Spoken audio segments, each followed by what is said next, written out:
দরবার শরীফের সামনেই আমরা আপনাদেরকে ক্যামেরাটা একটু ঘোরালে দেখতে পাবেন। আপনারা দেখাচ্ছি আপনাদেরকে, দেখুন এই সেই পুকুর আপনারা দেখছেন, এবং আমার দাদা হুজুর কেবলার মাজার আকদাস আসলে আগে যায়। দাদা হুজুর পীর কেবলা রহমাতুল্লাহ আলাইহির মাজারে আকদাস যেখানে আমরা আছি, দেখতে পাচ্ছেন আপনারা। ক্যামেরাটা ঘোরাচ্ছি, দেখেন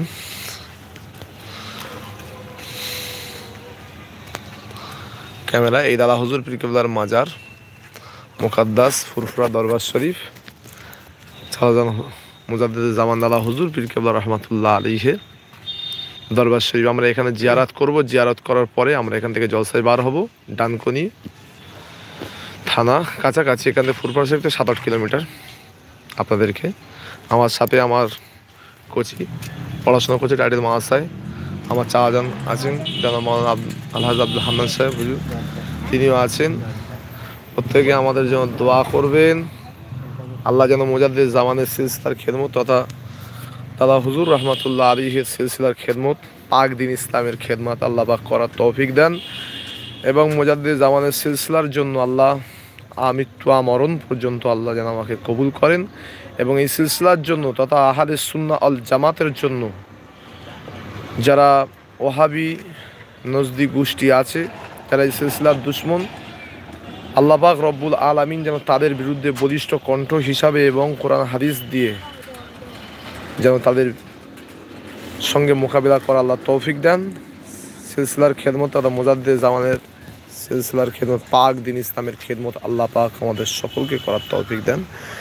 এই কোচি মাওলানা পড়ছে মাওলানা বিভাগে ফুরফুরা দরবার শরীফে, আর সাথে আমাদের মাওলানা আব্দুল হান্নান সাহেব হুজুর আছে, মুনতাজুল মুহাদ্দিস এবং ফোকা, যিনাকে আব্বাস ভাইজানের মহাব্বতের মানুষ। ইনি ভাইজান হুজুর কেবলাকে খুব ভালোবাসেন। হ্যাঁ, ছোট হুজুর কেবলার সাথী এবং পোষ্যপুত্র। আপনারা দেখেন, দেখতে পাচ্ছেন হুজুরকে সমস্ত চাওয়াজান ভাইজান হুজুর কেবলারা জানেন এবং চেনেন, আর আমি অধম গুনাহগারকে তো কম বেশি সবাই জানেন চেনেন।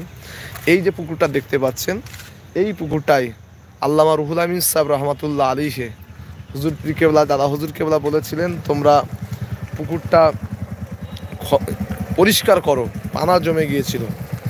সেই পুকুরটাকে আমার আল্লামা রুহুল আমিন সাহেব হুজুর পীর কেবলা এই পুকুরে নেমেছিলেন, এবং এই পুকুরে নামার পরে সবাই উঠে গিয়ে পরিষ্কার করার পর সবাই উঠে গিয়েছিল, কিন্তু আমার আল্লামা রুহুল আমিন সাহেব হুজুর ওঠেননি।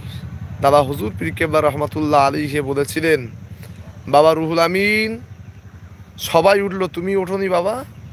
দেখতে পাচ্ছেন, আবার দেখাচ্ছি পুকুরটা আপনাদেরকে, ক্যামেরা ঘুরিয়ে দেখাচ্ছি। দেখুন, ক্যামেরাটাকে ঘোরালে আপনারা বুঝতে পারবেন। এই সেই পুকুর দেখতে পাচ্ছেন দরবার শরীফ, ওই 700 বছরের পুরনো সেই মসজিদ মিনার দেখা যাচ্ছে। এই পুকুরে আল্লামা রুহুল আমিন সাহেব রহমাতুল্লাহ আলাইহি হুজুর আমার ঠান্ডা পানিতে দাঁড়িয়েছিলেন। আল্লাহর ওলি দাদা হুজুর কেবলা বললেন, বাবা রুহুল আমিন, তুমি ওঠোনি কেন বাবা? আল্লামা রুহুল আমিন সাহেব হুজুর বলেছিল, আমার পীর আমাকে পুকুর পরিষ্কার করার ইজাজত দিয়েছে, আমার পীর আমাকে ওঠার ইজাজত দেয়নি। ইনারা দাদা হুজুর পীর কেবলাকে মেনেছিলেন, মানার মতো মেনেছিলেন। এই সেই দাদা পীরের মাজারে আকদাস। দেখুন, আজকের আমরা ইসালের সওয়াবে যাচ্ছি, মেজদা হুজুর কেবলার ইসালের সওয়াবে। হুজুর কেবলার জীবনী অবশ্যই বলবে, এই চ্যানেল থেকেই লাইভ দেখানো হবে, এবং এই আপনারা ফলো করুন, সাবস্ক্রাইব করে রাখুন। ইনশাল্লাহ জলসা আপলোডিং হবে, তখন আপনারা দেখতে পাবেন এবং লাইভ দেখতে পাবেন। আমি অধম গুনাহগার, জলসা যারা দেখতে চান এই চ্যানেলটা ফলো করবেন, অবশ্যই আপনারা লাইভ দেখতে পাবেন। এই দাদা হুজুর পীর কেবলার মাজার আকদাস।